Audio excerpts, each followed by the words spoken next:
Dans un instant, nous nous rendrons dans l'Yonne où le bigophone connaît un second souffle grâce au conservatoire de Joigny.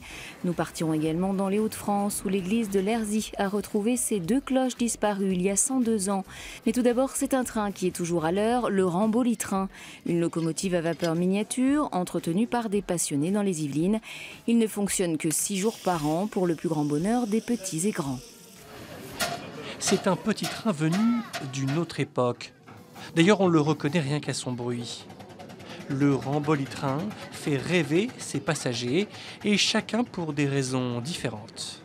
On dirait qu'on est dans un vrai train. Celui-là, il est plutôt à l'heure, pas de problème, pas de grève. C'est mieux. Ça sent le charbon, la vapeur, ça va plutôt vite, on est très agréablement surpris. Non, très très bien pour une première fois, on reviendra. S'il s'agit bien d'une miniature à l'échelle 7,25, ce train à vapeur fonctionne comme les vrais, avec du charbon et de l'eau. Un régal pour les bénévoles de l'association du musée du train. Il faut 1 heure pour le mettre en chauffe, mais surtout un conducteur expérimenté pour le manœuvrer. Quand vous roulez avec 6 barres de pression, puis bon, ça ne s'arrête pas comme une voiture. Hein. Vous avez l'eau, vous avez le feu, vous avez le charbon, tout ça.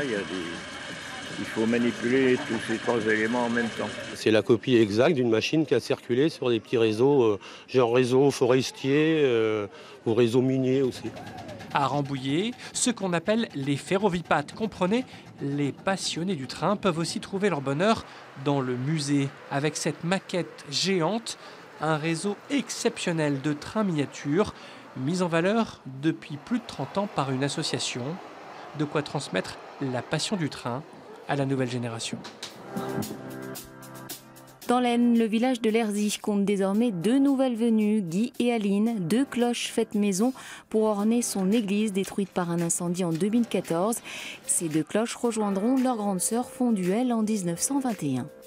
Au fond de la fosse, peu à peu comblée, les moules des 2 futures cloches de Lerzy.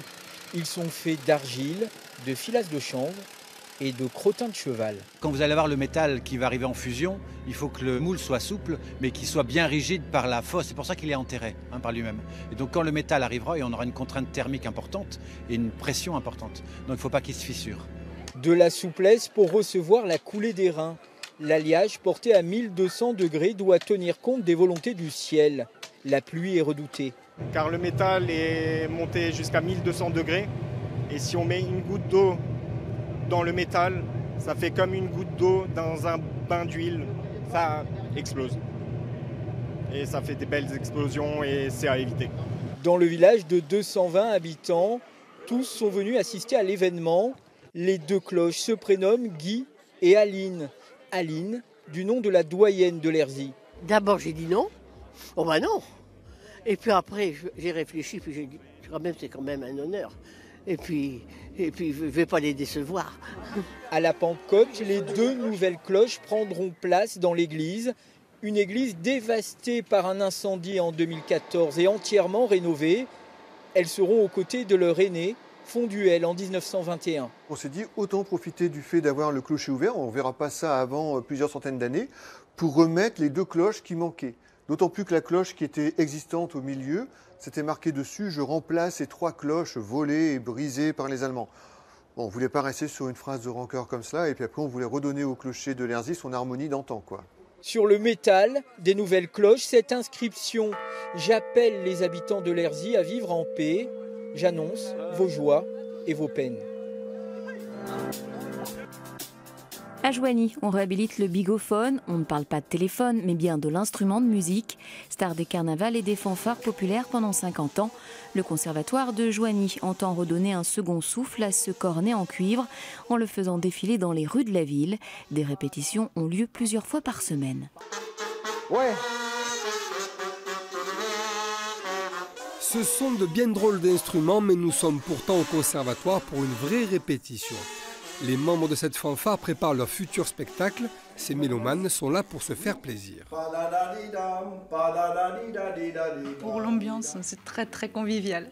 Faut pas souffler parce que si tu souffles, ça sert à rien puisque en fait c'est le bout de plastique qui fait vibrer la note que tu donnes.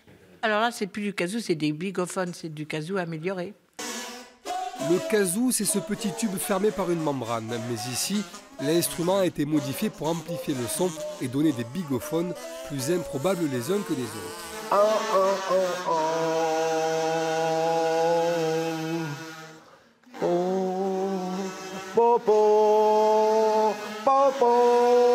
À la baguette, Serge Dutrieux, professeur de violon et passionné par le kazoo. Parce que le kazoo ne fonctionne que si on chante dedans. Si on ne chante pas, si on souffle par exemple, c'est pas comme sur une flûte ou un hautbois, ça ne fait aucun son. Il faut vraiment chanter dedans. Donc le départ, c'est le chant. Ensuite, le kazoo apporte un timbre particulier, fait un son nasillard. Voilà. Mais il y a eu des fanfares de kazoo au fin 19e siècle assez cocasses. Technique vocale, art plastique, jouer du bigophone nécessite de réelles et multiples compétences.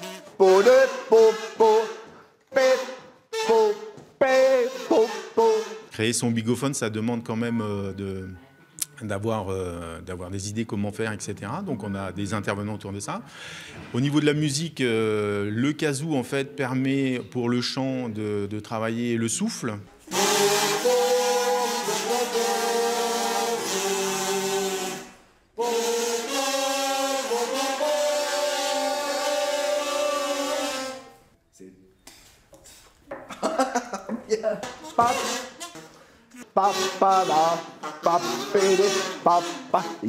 Encore quelques répétitions et la fanfare va bientôt se produire sur le marché et déambuler dans les rues de Joigny.